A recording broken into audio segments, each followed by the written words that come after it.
दिवसाच्या सुरुवातीलाच महत्त्वाची बातमी येते नंदुरबारमधून। नंदुरबारच्या घडगावमध्ये इंधन संपणार अशा केवळ एका अफवेने मोठा गोंधळ निर्माण झालाय। पेट्रोल पंपावर नागरिकांच्या 1-1.5 किलोमीटरपर्यंत लांब रांगा लागल्यात। भर उन्हात नागरिक डिझेल आणि पेट्रोलसाठी तासनतास ताटकळत उभे आहेत। तर परिस्थिती इतकी गंभीर आहे की लोक हातात प्लास्टिकचे ड्रम आणि पाण्याच्या बाटल्या घेऊन इंधन भरण्यासाठी गर्दी करतात। शहरी आणि ग्रामीण अशा दोन्ही भागात इंधन टंचाईचं सावट आहे, तर नागरिकांमध्ये संभ्रमाचं वातावरण आहे। दरम्यान या परिस्थितीचा थेट आढावा घेत आहेत आमचे प्रतिनिधी सागर निकवाडे। पाहूया।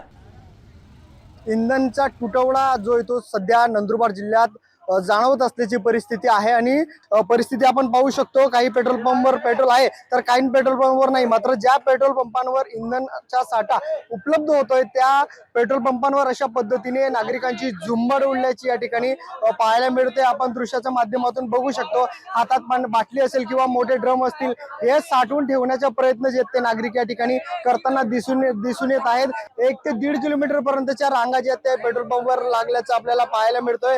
भर उन्हामध्ये हे जे वाहनधारक आहेत या ठिकाणी पेट्रोल डिझेल भरण्यासाठी यांची रांग जी ती लागल्याची आपल्याला पाहायला मिळतोय। अजून ही परिस्थिती नेमकी किती दिवस असेल हे सांगणं सध्या तरी अशक्य असलं तरी सध्या नागरिकांना या पेट्रोल डिझेलच्या टंचाईचा सामना जो तो करावा लागत असल्याची परिस्थिती पाहायला मिळते। सागर निकवाडे, साम टीव्ही न्यूज, नंदुरबार।